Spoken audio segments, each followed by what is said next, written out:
Voici la capsule numéro 2 du cours 6. Donc vous aviez à faire un petit exercice.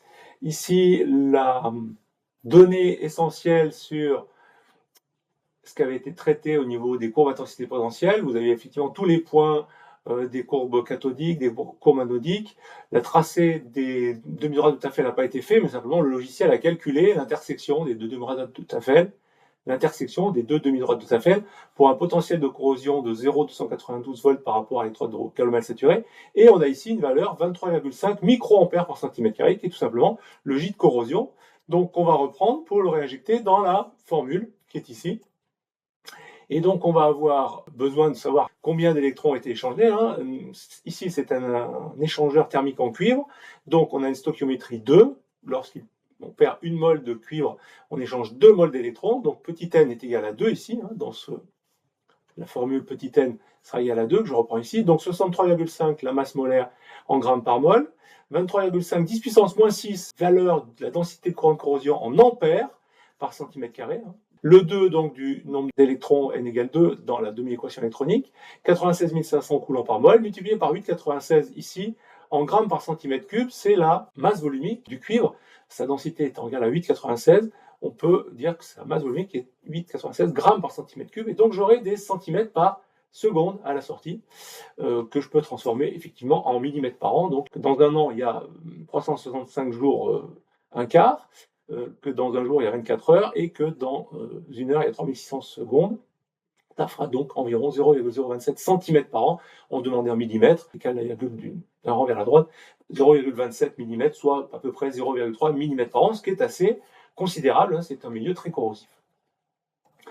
Alors justement, pour protéger les métaux contre la corrosion, il y a un certain nombre d'actions qui sont faites au niveau industriel, et on va déjà utiliser les propriétés qu'ont certains métaux de se protéger de la corrosion, ce qu'on appelle la passivation. Alors la passivation, si on regarde le comportement du fer lorsqu'on le soumet à une tension variable, une électrode de fer, et qu'on trace la courbe intensité potentielle du fer, eh bien on va se rendre compte que certes, les courants peuvent augmenter quand on passe au-dessus d'un potentiel d'oxydation du fer, mais qu'on a une rupture brutale ici, entre deux valeurs potentielles qui sont assez élevées, qu'on appellera donc un palier de passivation. L'intensité d'oxydation à ce moment-là est quasi nulle. Si on regarde au début de l'oxydation, la réaction est rapide, puis se forme à la surface du fer ici, une couche d'oxyde qui va être difficilement traversable par les cations métalliques qui sont formés lors de l'oxydation.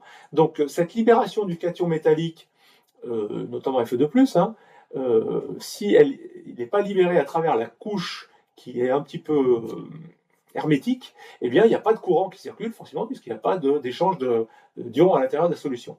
Donc cette libération du cation métallique, on peut la schématiser effectivement par la demi-équation électronique, mais c'est dans un phénomène assez complexe de passage à travers une couche qu'on appelle la couche de passivation. Et pour une certaine tension, eh bien, cette couche de passivation arrête la diffusion du cation métallique à l'intérieur. Donc c'est ce qu'on appelle le palier de passivation.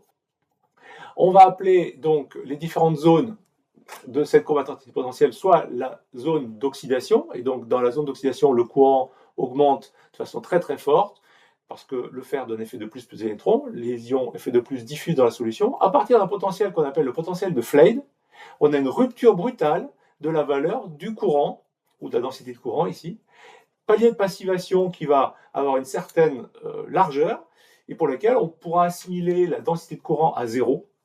On a un blocage de la diffusion des cations métalliques à travers cette couche qui contient donc des ions métalliques et puis des hydroxydes. Et puis on a évidemment, si on augmente encore la tension, rupture de ce palier par transpassivation. La transpassivation, c'est tout simplement que de nouveau les cations métalliques Fe2+ vont pouvoir être libérés du métal, et évidemment on va trouver à un certain moment l'oxydation de l'eau, c'est-à-dire que lorsque cette courbe repart vers le haut avec un courant qui est élevé, il y a une superposition ici du courant d'oxydation de Fe1 et Fe2+, mais aussi du courant d'oxydation de H2O en O2. On pourrait dire que l'oxydation de H2O va aider à la rupture de cette couche de passivation, tout simplement par formation du gaz dioxygène à la surface. On est passé au-dessus du potentiel thermodynamique d'oxydation de l'eau. Si on regarde un certain nombre d'autres métaux que le fer, on va constater des paliers de passivation. Et si on regarde en particulier l'acier inoxydable, l'acier inoxydable c'est un mélange de fer et de carbone et d'autres éléments, on se rend compte d'une chose, c'est que on va pouvoir fabriquer des métaux relativement inoxydables, voire très inoxydables, par augmentation du palier de passivation en combinant d'autres métaux avec le fer pour obtenir un palier de passivation quasi permanent, un palier qui est déplacé d'ailleurs vers le bas. On voit que ici le palier pour l'acier inox commence très très tôt par rapport au palier qui aurait lieu que sur le fer ou même que sur le nickel. On voit que sur le chrome par exemple c'est relativement plus tôt. Donc on va avoir un palier qui va être déplacé et qui va diminuer fortement aussi la valeur du maximum d'oxydation lors du démarrage, je dirais, de la réaction, en tout cas lorsqu'on passe au-dessus du potentiel thermodynamique d'oxydation de l'acier en question, enfin du fer à l'intérieur de l'acier. Donc, en jouant sur des ajouts d'autres métaux dans le fer, on peut rendre ce fer inoxydable. En gros, l'acier inoxydable, c'est obtenu lorsqu'on a un pourcentage de chrome dans l'acier qui est au-dessus de 10,5%, avec un pourcentage en carbone qui est inférieur à 2%. Pourquoi? Parce qu'on a un acier, si on a des pourcentages de carbone supérieurs à cette valeur, on aura ce qu'on appelle une fonte. Donc l'acier inoxydable, son mécanisme de protection, il est le suivant. Si on regarde dans le détail le dioxygène de l'air lorsqu'il s'approche du métal, à l'intérieur du métal, vous avez donc un certain nombre d'atomes de chrome qui, lors de la fabrication de cet acier inoxydable, peuvent migrer préférentiellement vers la surface du métal et se combiner avec les molécules de dioxygène pour former en surface une sorte d'oxyde, CR2O3, FeO aussi, oxyde mixte, qui va avoir donc la capacité de protéger l'acier qui est en dessous, tout simplement parce que en surface, on a eu une couche d'oxyde qui contient du chrome, qui contient plus de chrome d'ailleurs que l'acier lui-même n'en contient au niveau global dans tout le corps de l'acier. Donc, pourcentage suffisant de chrome, on pourra parler d'acier inoxydable. Le chromage est aussi utilisé comme revêtement.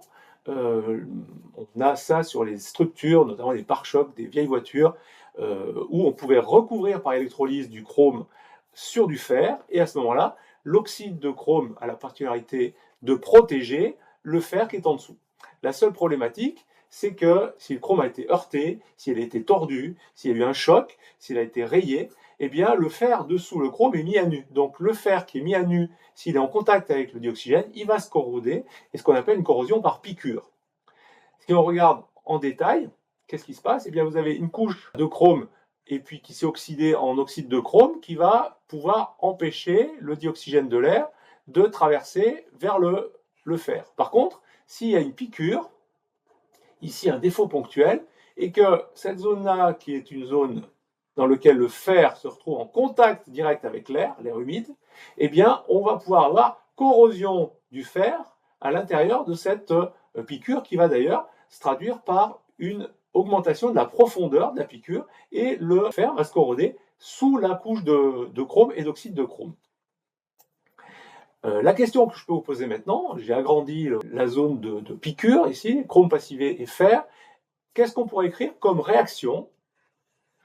Trouvez-moi ici les zones anodiques, les zones cathodiques, les réactions sur le fer, les réactions sur le chrome passivé, les demi-équations, anodique et cathodique. Vous pouvez faire cet exercice-là, le rédiger, et je vous donnerai la correction dans la capsule numéro 3. Merci, à bientôt.